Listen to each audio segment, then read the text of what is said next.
सप्ताह देवगाव येथील सप्त्याला भेट देण्यासाठी उपस्थित असलेले पत्रकार तसेच समालोचक तसेच शिक्षक समाजसेवक राजकीय पक्षामध्ये काम करणारे असे समाजामध्ये अनेक विविध क्षेत्रामध्ये राजकीय सामाजिक आर्थिक परमार्थिक अशा सगळ्या क्षेत्रामध्ये कार्य करणारे श्री भरत दळवी यांचं इथे आगमन झालेलं आहे।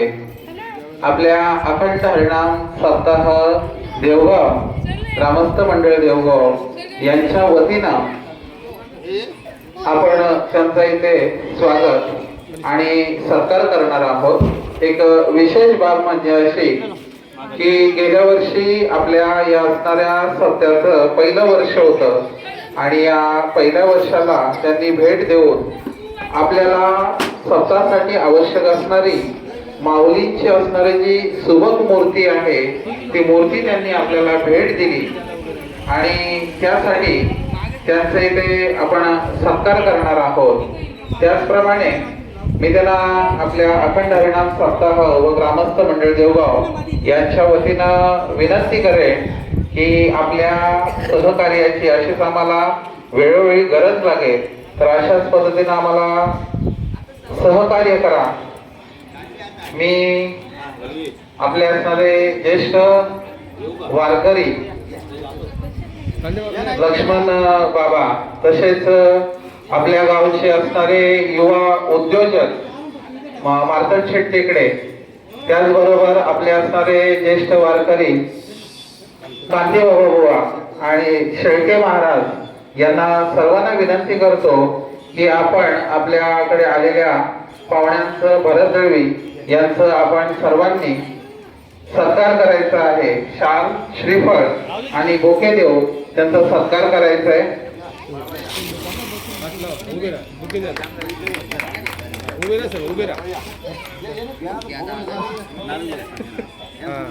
चेहरे दिसले पाहिजे।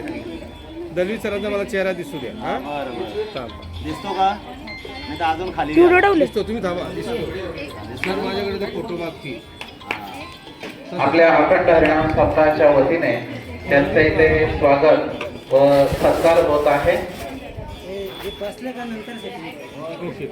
मी अखंड हरिनाम सप्ताह व ग्रामस्थ मंडळ देवगाव यांच्या वतीनं श्री भरत दळवी यांचे स्वागत करतो तसेच त्यांचे खूप खूप आभार मानतो की त्यांनी माऊलींची असणारी जी सुबक मूर्ती आहे ती आपल्याला देऊ केली।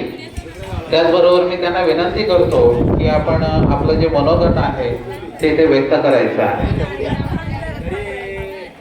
हॅलो हॅलो अमुची वारकऱ्यांची जात पंढरपूर आमचे माहेर आळंदी हे आमचे द्वार देव आहे आमुचा गाव विठ्ठल नामाला इथे धाव। कमलनाथ बाबांच्याकडे 2-3 दिवसापूर्वी मी बसलो होतो आणि त्यांनी चर्चा करताना सांगितलं की आपल्याला एक संकल्प करायचा आहे। मुरबाड तालुक्यातल्या गावामध्ये सप्ताह सोहळे सुरू करायचे।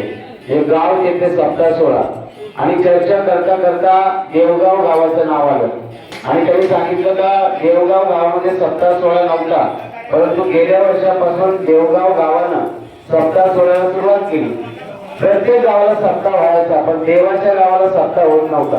हे देवाचं गाव आहे आणि त्यामुळे देवाच्या गावाला सप्ताह व्हायलाच पाहिजे म्हणून गेल्या वर्षापासून सगळ्या गावकऱ्यांनी एकत्र येऊन या ठिकाणी हा अखंड हरिनाम सप्ताह सोहळा खऱ्या अर्थाने या ठिकाणी सुरू केलेला आहे। अनेक ठिकाणी बजरंग बलीची गावागावामध्ये मंदिर आहेत। कालच मी साखरे धारगाव मध्ये गेलो होतो तिथे सुद्धा हनुमंताचं मंदिर आहे आणि योगायोग असा आहे की अखंड हरिनाम सप्ताह सोहळ्यामध्ये हनुमान जयंतीचा कार्यक्रम आलेला आहे आणि तो देवगाव गावासाठी अत्यंत दुर्धर शर्करा योग आहे आणि दुसरं वर्ष आहे आणि पुढे अखंडपणे हा आपला देवगाव गावाचा अखंड हरिनाम सप्ताह सोहळा चालणार आहे। मी भिवंडी तालुक्यातल्या एका गावाला भेट दिली। आपल्याकडे आपण प्रवचन ठेवतो, हरिपाठ ठेवतो, कीर्तन ठेवतो परंतु तिथे निबंध स्पर्धा ठेवल्या जातात। निबंध स्पर्धा, चित्रकला स्पर्धा, भाषणांच्या स्पर्धा, महिलांसाठी संगीत खुर्चीच्या स्पर्धा, प्रबोधनाचे कार्यक्रम, वक्तृत्व स्पर्धा असे कार्यक्रम सुद्धा अखंड हरिनाम सप्ताह सोहळ्यामध्ये राबवणं काळाची गरज आहे. आणि म्हणून संयोजकांनी अशा प्रकारचे कार्यक्रम आणि उपक्रम सुद्धा त्याच्यामध्ये समाविष्ट करावे, जेणेकरून लहान मुलांच्यावर आणि विद्यार्थ्यांच्यावर त्याचा एक आगळा वेगळा अशा प्रकारचा परिणाम होईल. हे गाव माझं आवडतं गाव आहे, कारण मी कॉलेजला असताना इथे आमचे भांडे सर असतील, संतोष भांडे असेल, राजेश पाटील आहे, हे आम्ही एकाच आकड्यावरची मंडळी आहे आणि वर्गामध्ये आम्ही भरपूर मस्ती करायचो आणि लहानपणापासूनच आमचा परिचय असल्यामुळे या गावामध्ये अनेक वेळेला येण्याचा योग मिळत असतो. या ठिकाणी आमचे बाबा आहेत, तर धार्मिक आणि पारमार्थिक क्षेत्रामध्ये काम करणारी खरी मंडळी आहे. तुमच्याकडे भरपूर प्रॉपर्टी आहे, संपत्ती आहे, पैसा आहे, बंगला आहे, परंतु तुम्हाला जर झोप लागत नसेल तर तुमच्या प्रॉपर्टीचा काही उपयोग नाही. तुम्हाला जर भाकरीची चव घेता येत नसेल, तुम्हाला जर कमी मीठ टाकावं लागत असेल तर तुमच्या पुढे जे अन्न येणार आहे त्या अन्नाची चव तुम्हाला कशी मिळेल. आणि म्हणून पारमार्थिक आणि धार्मिक क्षेत्र असं आहे तर तिथे तुम्हाला समाधान मिळतं, तिथे तुम्हाला आनंद मिळतो. तुम्हाला जर पुढे जायचं असेल तर तुम्हाला विज्ञानाबरोबरच अध्यात्म बरोबर घ्यावंच लागेल. तुमच्याकडे जर अध्यात्म नसेल तर तुम्ही अजिबात पुढे जाऊ शकत नाही. ज्याप्रमाणे एखाद्या पक्षाला भरारी मारायची असेल तर त्याला पंख हवे आणि हे दोन पंख आहेत, धार्मिक क्षेत्र, पारमार्थिक क्षेत्र. हे पंख आपल्याला लावावे लागतील म्हणजे आपण भरारी मारू शकतो, कारण त्या माध्यमातून आपल्याला देवाचा उदंड अशा प्रकारचा आशीर्वाद मिळत असतो.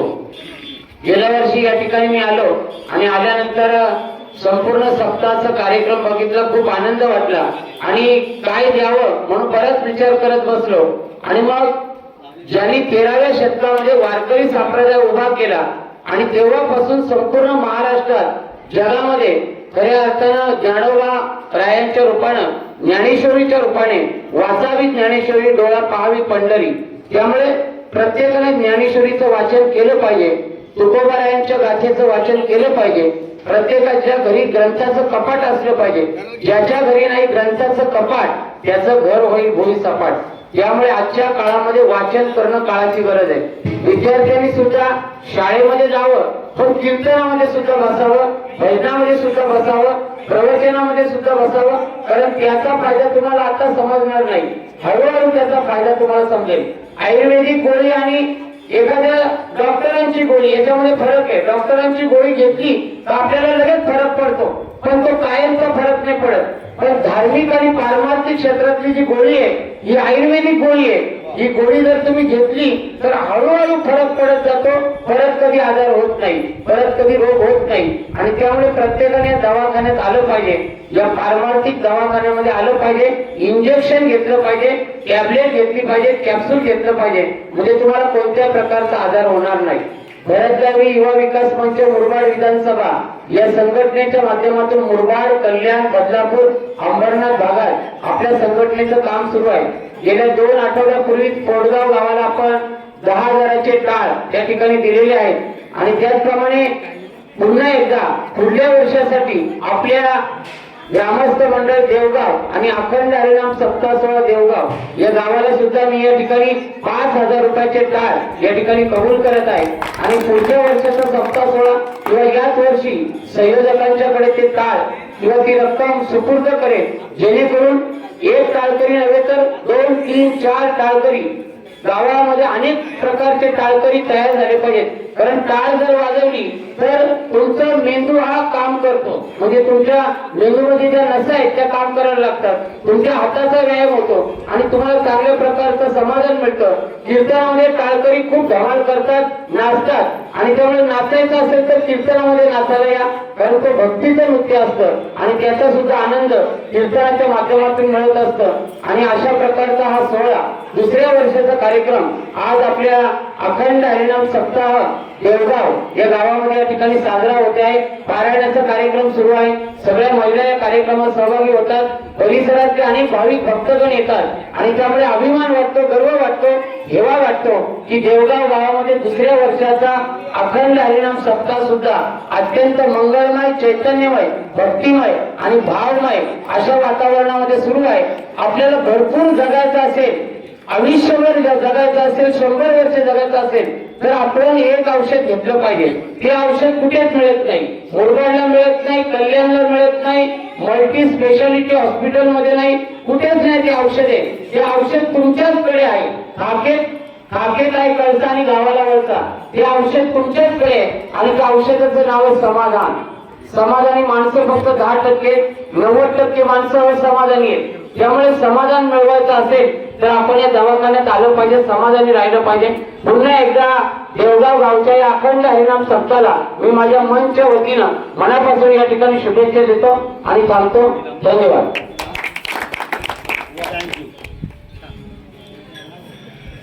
आपण आलात. आपण इथे आलात आणि आमच्या सप्त्याला भेट दिली. त्याचबरोबर खूप सुबक अशा प्रकारची माऊलींची मूर्ती आम्हाला भेट दिली. असंच आपलं प्रेम आमच्यावर असू दे आणि या प्रेमामध्ये अखंड वाढ होऊ दे. मी ग्रामस्थ मंडळ देवगाव अखंड हरिनाम सप्ताह यांच्या वतीनं आपले आभार मानतो आणि अगदी जणू काही एका छोट्या कीर्तनाचा जे असणारा अनुभव आहे तो अगदी 5 मिनिटात तुम्ही घडवला. त्याबद्दल सुद्धा तुमचे आभार मानतो आणि थांबतो. धन्यवाद. चला, कार घ्या.